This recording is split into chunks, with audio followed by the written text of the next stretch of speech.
Olá, bem-vindo ao nosso canal do YouTube. Hoje eu vou tentar falar um pouco sobre um ditado popular que diz assim, que a ocasião faz o ladrão. É verdade isso? É verdade que em condições, vamos dizer assim, favoráveis, as pessoas roubam ou as pessoas se beneficiam de contextos que não lhe pertencem?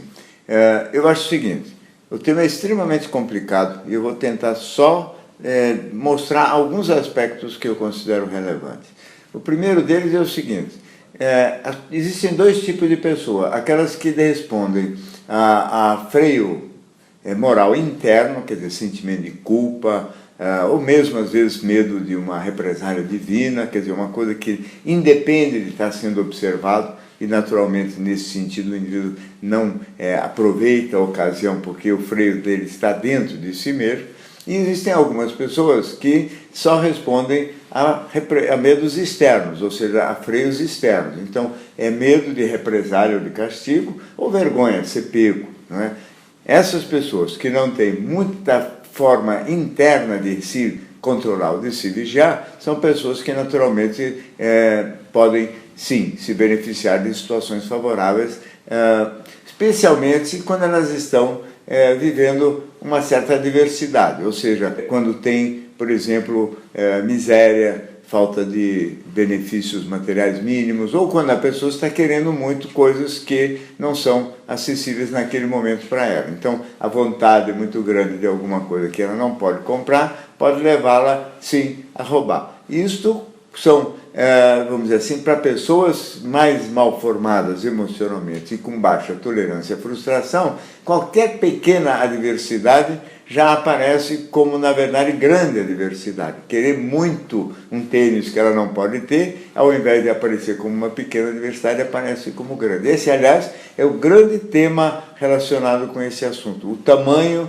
da adversidade. Para algumas pessoas, qualquer coisinha pequena já é grande adversidade, porque a pessoa intolerante à frustração sente como grande pequenas adversidades. E nesse caso, e nesse contexto, elas realmente se comportam em oposição aos valores que elas mesmas oficialmente defendem com muita facilidade, porque se contrariando, ao se contrariar, elas evidentemente agem em defesa daquela vontade e não em defesa de valores, vamos dizer assim, morais ou de valores internos, até porque não tem muitos valores internos, os valores são construídos em função só do medo ou da vergonha. Então, são pessoas que podem com facilidade, em pequenas adversidades, já senti-las como muito grandes e por isso mesmo agirem de uma maneira pouco aceitável. Nas situações de grande adversidade mesmo aquelas pessoas que têm um freio moral interno, acabam eventualmente se cedendo e fazendo coisas que ferem os seus valores e os seus princípios. O que seria uma grande adversidade? Um indivíduo vivendo num campo de concentração, o indivíduo que é sobrevivente de um avião que caiu nos Andes, um evento que aconteceu aí há alguns anos, 10 ou 15 anos atrás, em que as pessoas sobreviventes comeram carne humana, né? E contrariando um princípio forte que não permite esse tipo de alimentação na nossa cultura. Mas diante da extrema adversidade, quer dizer, a fome e a hipótese de estar à beira da morte, as pessoas então transgridem seus valores. O campo de concentração é óbvio, não é? O indivíduo ameaçado de morte o tempo todo, provavelmente acaba cedendo e fazendo coisas que normalmente não faria. Em uma situação de tortura, né? Pessoas, vamos dizer, muito bem formadas até moralmente, podem não ceder e acabar denunciando ou falando em segredos do grupo ao qual ela pertence e que não era parte do acordo contar de jeito nenhum. Enfim, coisas em extrema adversidade podem acontecer sempre, mas aí elas não medem falha de caráter e sim o fato de que vamos dizer assim, a transgressão moral só acontece na iminência de um risco de morte. Então, o tamanho da adversidade é, obviamente, muito diferente num caso em que o indivíduo está ameaçado de morte, é onde mesmo as melhores pessoas transgridem, e aquelas pessoas que, por qualquer pequena adversidade, já sentem como uma grande dificuldade de superar aquela vontade, e aí a vontade fala mais alto do que qualquer freio moral. Evidente que existe um pequeno grupo, talvez 1% de pessoas, que não transigem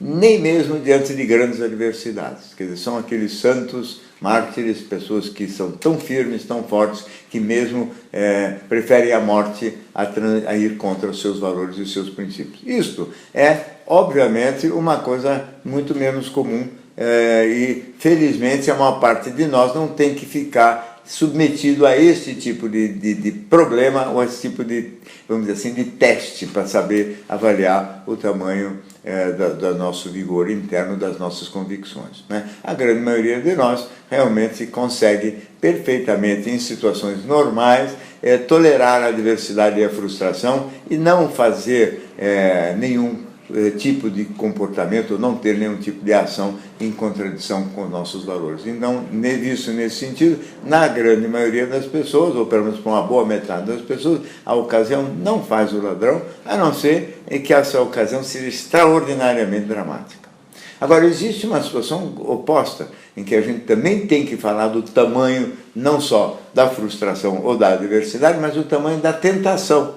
Por exemplo, um indivíduo honesto vai para a política e ele se dedica a uma atividade onde ele de repente, tentado a muitas oportunidades de levar vantagem derivada do seu cargo, da sua posição na política, né? É muito difícil o indivíduo conseguir resistir à tentação crescente, né, relacionada com valores cada vez maiores que possam passar à sua frente e ele não conseguir suportar esta tentação, especialmente quando vê colegas e outros que fazem parte do mesmo grupo agirem de uma maneira menos nobre do que aquela que tinha sido combinada. Então existe uma tentação também de tamanho variável e na medida em que essa tentação cresce, sempre existe a possibilidade da pessoa, mesmo bem formada moralmente, cair em tentação. Isso justifica expressões usuais que falam de coisas do tipo todo mundo tem um preço, não é? Também não é verdade, porque existe aquele pequeno grupo de pessoas que mesmo diante da maior tentação não cedem e realmente são firmes e agem sempre de acordo com as suas convicções. Muito bem, essa é mais uma participação aqui no nosso canal do YouTube. Se você gosta, inscreva-se toda semana ou quase toda semana. Temos novidade por aqui. Até a próxima.